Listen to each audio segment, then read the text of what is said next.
Hello everyone, this is a part of the hypoxia. तो first part में हमने देख लिया था कि हाइपोक्सिया का क्या होता है, decreased availability of oxygen to the tissue and उसके पैथोजेनेसिस और एटीपी को किस तरह ये प्रॉब्लम क्रिएट करता है, एटीपी को बनने नहीं देता ये हाइपोक्सिक कंडीशन, वो सब हमने पैथोजेनेसिस कंडीशन में हमने डिस्कस कर लिया। सो अभी हम हाइपोक्सिया के टाइप्स हम पढ़ेंगे। ओके, सो हाइपोक्सिया के 4 टाइप्स होते हैं। तो हाइपोक्सिया के 4 टाइप्स पढ़ने से पहले एक चीज़ हम पढ़ते हैं। तो अपनी बॉडी में नॉर्मल मैकेनिज्म किस तरह होता है। नॉर्मली बाहर से ऑक्सीजन मिल रहा है, नॉर्मली अपने लंग्स फंक्शन कर रहे हैं, नॉर्मली अपने एल्वियोलाई काम कर रहे हैं, हार्ट भी सही से काम कर रहा है और ब्लड सर्कुलेशन भी सही से हो रहा है, हार्ट भी सही से, हर एक चीज़ सही से। तो इन सब कंडीशन में प्रॉब्लम कैसे आएंगे वो सब हम इन टाइप्स में देखेंगे। सो सबसे पहले enough oxygen in the air, बाहर एनफ ऑक्सीजन है, तुम नॉर्मल अपने एरिया में हो।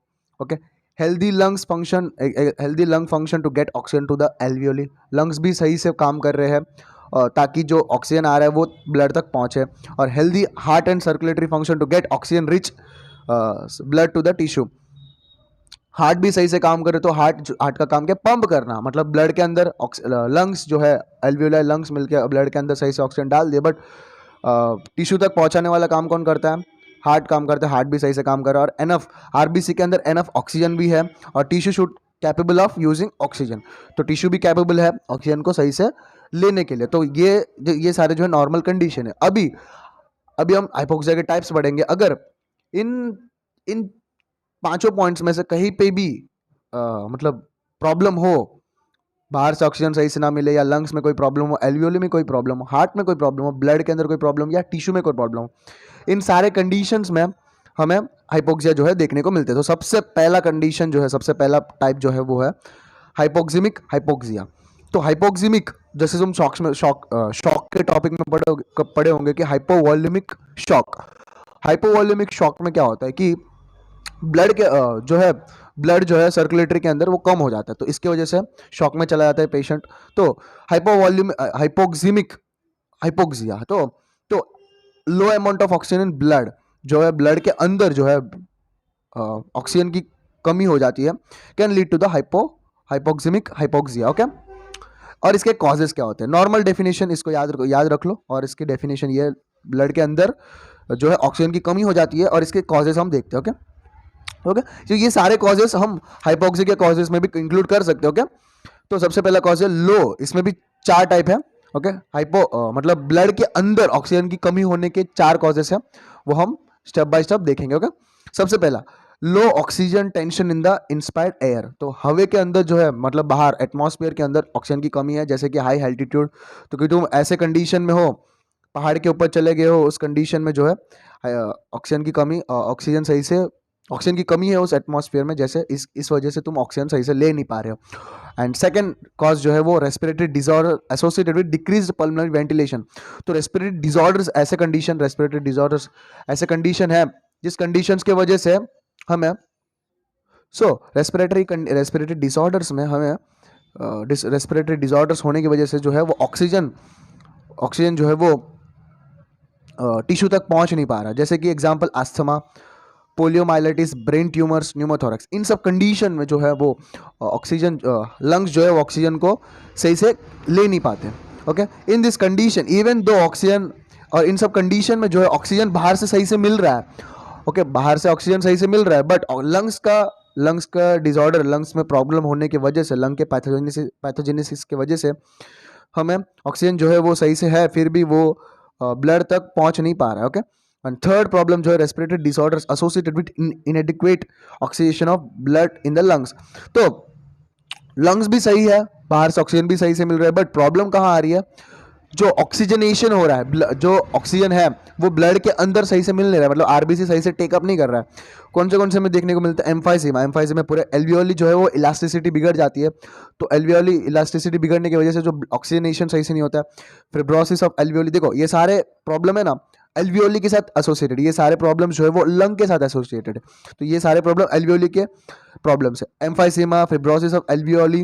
Okay, pulmonary oedema, pneumonia, pulmonary haemorrhage. जब हम व्हाइट बोर्ड पे हम पढ़ेंगे डिटेल में उस कंडीशन, एक एक कंडीशन को हम डिटेल में जाके पढ़ेंगे, तो हमें वो भले वो वीडियो जो है लेंथी बनेगा, बट उस वीडियो में हमें अभी तो अभी इन सब अब इसमें इम्फाइसिमम के हम डिस्कस करेंगे थोड़ा, फेब्रोसिस को भी हम सही से डिस्कस करेंगे थोड़ा बहुत, तो हर चीज़ को थोड़ा थोड़ा डिस्कस करेंगे। जब इस वजह से हम एक लेक्चर में ही बहुत सारा नॉलेज हमें मिल जाता है, तो वो एक अलग ही टाइप ऑफ नॉलेज गेनिंग हुआ। और ये भी एक मतलब इस चीज़ में तुमको याद रखना पड़ेगा। ओके, दैट्स ये थोड़ा यही डिफरेंस है उन लेक्चर्स और ये लेक्चर्स में। ओके, तो हम वापस टॉपिक पे आ जाते हैं। Emphysema, haemorrhage, pulmonary haemorrhage, lack of surfactant की कमी होने की वजह से भी हमें देखने को मिलता है। ओके, ब्रोंकिएक्टोसिस, इन सब कंडीशन में भी हमें एल्वियोली में प्रॉब्लम होने की वजह से जो है ऑक्सीजन जो है सही से ऑक्सीजनेशन नहीं हो पाता है ब्लड के अंदर। एंड फोर्थ प्रॉब्लम जो है कार्डियक डिसऑर्डर्स, मतलब हार्ट के प्रॉब्लम्स की वजह से जो है वो ब्लड जो है सही से हार्ट जो है पंप नहीं कर पाता है। Okay, in this condition oxygen availability and diffusion are normal, but oxygen भी सही से अवेलेबल है एंड डिफ्यूजन भी सही से हो रहा है एल्वियोली के अंदर भी, एल्वियोली के थ्रू डिफ्यूजन भी सही से हो रहा है, और ब्लड के आरबीसी भी सही से ले लिया है ऑक्सीजन को, बट ब्लड सही से पंप ही नहीं हो रहा है, टिश्यू तक पहुंच ही नहीं पा रहा है, तो दिक्कत भी हो। मतलब इसका वही मीनिंग हुआ, तुमने पूरी साल मेहनत भी कर ली। ओके, तुम नीट के लिए पूरी साल मेहनत भी कर ली, और पूरी अच्छी तरीके से तुमने सारे टेस्ट अच्छे से दिए, पूरी तैयारी सही है, बट तुम एग्ज़ाम लिखने ही नहीं गए। ओके, तो यही प्रॉब्लम है, हार्ट सही से पंप ही नहीं हो रहा है, तुम कार्डियक जैसे कि कॉन्जेस्टिव हार्ट फेलियर में हमें ये चीज़ देखने को मिलता है। तो पहले वाला पार्ट क्या है, हाइपोक्सिमिक हाइपोक्सिया, तो मतलब ब्लड के अंदर, ओके, ब्लड के अंदर जो है वो ऑक्सीजन की कमी हमें देखने को मिलती है। And second one is anaemic hypoxia, नाम से ही पता चल रहा है anaemic condition. In this condition oxygen availability is normal, बाहर से ऑक्सीजन सही से मिल रहा है, oxygen availability is normal, oxygen carrying blood is not normally available, that condition is called, मतलब बाहर से हमें ऑक्सीजन, देखो मैंने सिंपल वर्ड में लिखा है, बाहर से हमें ऑक्सीजन सही से मिल रही है, बट अपनी ब्लड जो है वो ऑक्सीजन को सही से ले नहीं पा रही है। ओके, तो ये सब कंडीशन हमें कहाँ देखने को मिले, अपनी आरबीसी कमी हो, हीमोग्लोबिन की कमी हो, इन सब कंडीशन में ऑक्सीजन जो है सही से कैरिंग कैपेसिटी जो है वो ऑक्सीजन खो जाता है, तो उस कंडीशन में हमें एनीमिक कंडीशन में हमें हाइपोक्सिया देखने को मिलता है। जो हाइपोक्सिया हम एनीमिया पेशेंट में देखने को मिलता है, उस हाइपोक्सिया को हम एनीमिक हाइपोक्सिया बोल रहे हैं। आई थिंक ये चीज़ तुम्हें समझ आ गया होगा। ओके, और कॉजेज, सबसे पहला cause decrease number of RBC, in decrease number of RBC का डिक्रीज हो गया, for example in bone marrow disease, aplastic anaemia, aplastic anaemia में हमें देखने को मिलेगा, एप्लास्टिक एनीमिया में सारे ब्लड सेल्स डिक्रीज हो जाते हैं, साथ में आरबीसी भी डिक्रीज होता है। उस कंडीशन में हेमरेज हुआ, ओके, ब्लड फ्लो पूरा मतलब हेमरेज हुआ। ओके, उस कंडीशन में decrease haemoglobin content in the blood के अंदर हीमोग्लोबिन कंटेंट कम है, जैसे कि मैक्रोसाइट्स, सिकल सेल, स्पिरोसाइट्स, इन सब कंडीशन में हीमोग्लोबिन की कमी देखने को मिलता है। फॉर्मेशन ऑफ अल्टर्ड हीमोग्लोबिन, जो हीमोग्लोबिन है वो अल्टर्ड हो चुका है, जिस तरह रहना था नॉर्मल कंडीशन से वो दूसरे कंडीशन में वो चेंज हो गया। ओके, जैसे कि पॉइजनिंग विथ क्लोरेट्स, नाइट्रेट्स एंड फेरोसाइनेट्स।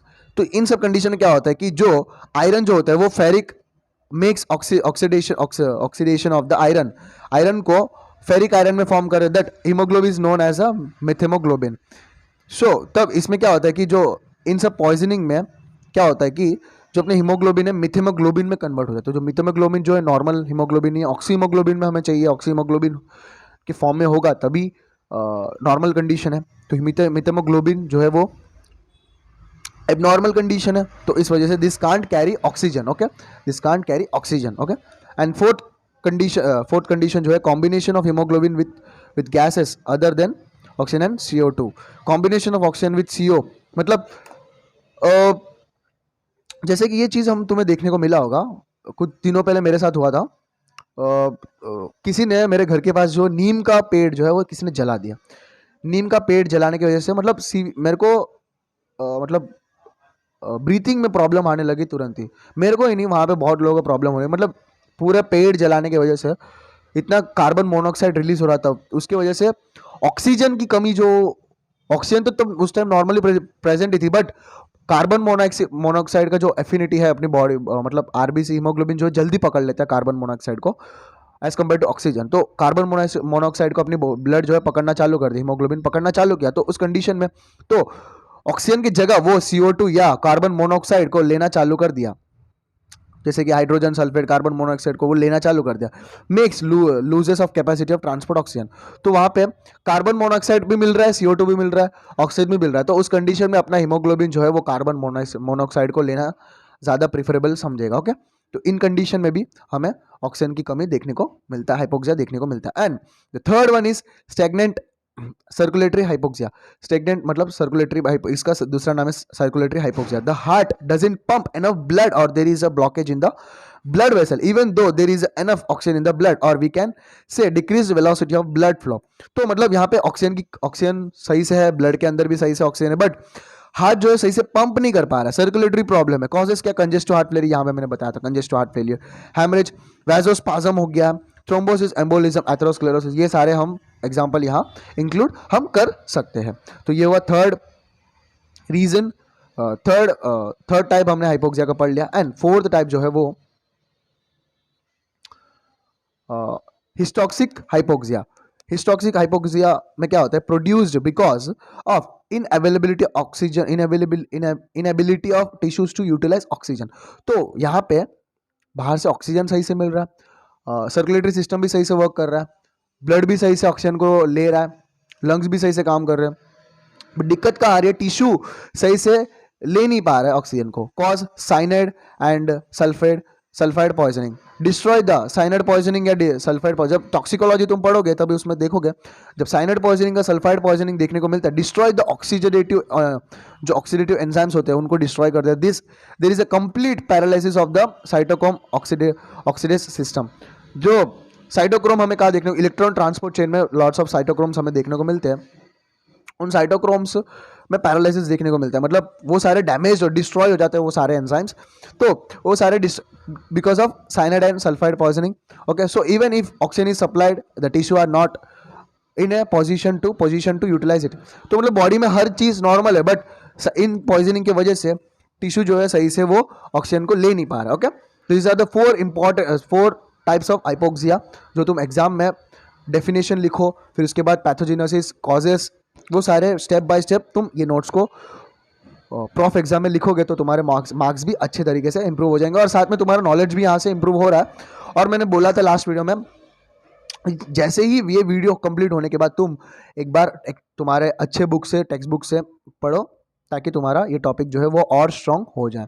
तो नॉर्मल कॉजेस हम कॉजेस ऑफ हाइपोक्सिया नटशेल देखते हैं, ओवरऑल हम कॉजेस देखते हैं, जैसे कि anaemia, asthma, bronchitis, COPD, chronic obstructive pulmonary disease, congenital heart defects, congestive heart failure, emphysema, pneumonia, pneumothorax, pulmonary fibrosis, sleep apnea, इन सारे कंडीशन में हमें हाइपोक्सिया देखने को मिलता है। और हमने क्लासीफाई भी टाइप्स में भी हमने देखा था कौन से टाइप किस किस में जाता है। ओके, सिम्टम्स, हाइपोक्सिया के सिम्टम्स हमें क्या क्या देखने को मिलेंगे, जैसे कि रेस्टलेसनेस, बेचैन होता है, हेडेक देखने को मिलता है, ओके, कंफ्यूजन होता है, ब्रेन सही से काम नहीं कर रहा, क्योंकि सबसे ज़्यादा ऑक्सीजन की अवेलेबल मतलब ज़रूरत ब्रेन को है, तो ब्रेन सही से काम नहीं करता, कंफ्यूजन हो जाए, कंफ्यूज देखने को मिलता है, एंजाइटी देखने को मिलता है, टेकिकार्डिया, टेकिपीनिया, टेकिपनिया, रैपिड ब्रीथिंग करेगा, क्योंकि वो बॉडी में ऑक्सीजन की कमी हो गई है, तो उसको ज़्यादा ऑक्सीजन मतलब ऑक्सीजन की चाहिए, तो बॉडी जो है हाइपर फंक्शन करना स्टार्ट करेगा, भाई ऑक्सीजन की चाहिए, इंसान तड़पना चालू कर देगा। क्योंकि तुमने मूवीज़ में भी देखा होगा कि मतलब जो वाइफ्स जो है अपने हस्बैंड को तकिया चेहरे पे रखकर मारते रहते हैं, तो उस कंडीशन में ऑक्सीजन की कमी, वो पूरे अपने हाथ पैर ऐसे फड़फड़ाता रहता है, तो उसी तरह अपनी बॉडी जो है वो फड़फड़ाता रहता है, हार्ट फास्टली पंप करना चालू, मतलब टेकिकार्डिया देखने को मिलता है, रैपिड ब्रीथिंग देखने, डिस्पोनिया, सीवियर हाइपोक्सिया कंडीशन में सीवियर हाइपोक्सिया होगा, ब्रेडिकार्डिया, जो नॉर्मल हाइपोक्सिया में टेकिकार्डिया देखने को मिलता है, बट सीवियर हद से ज़्यादा हो गया तो उस कंडीशन में ब्रेडिकार्डिया, एक्सट्रीम रेस्टलेसनेस, साइनोसिस देखने को मिलता है, साइनोसिस CO2 एक्यूमुलेशन हो जाता है, पूरा ब्लूइश कंडीशन देखने को मिलता है। तो this is all about the hypoxia, जो तुम एग्जाम में सही तरीके से लिख सकते हो और नोट्स भी तुम नोट डाउन कर सकते हो। Okay, so this is all about the hypoxia. अगर ये नोट्स तुम्हें चाहिए तो तुम डिस्क्रिप्शन में मेरा इंस्टाग्राम का लिंक है, वहाँ जाके तुम मुझे मैसेज कर सकोगे, जो भी टॉपिक चाहिए उस टॉपिक का तुम नाम लिखकर मैसेज करोगे तो उस टॉपिक का मैं PDF तुम्हें सेंड कर दूंगा। Okay, thank you.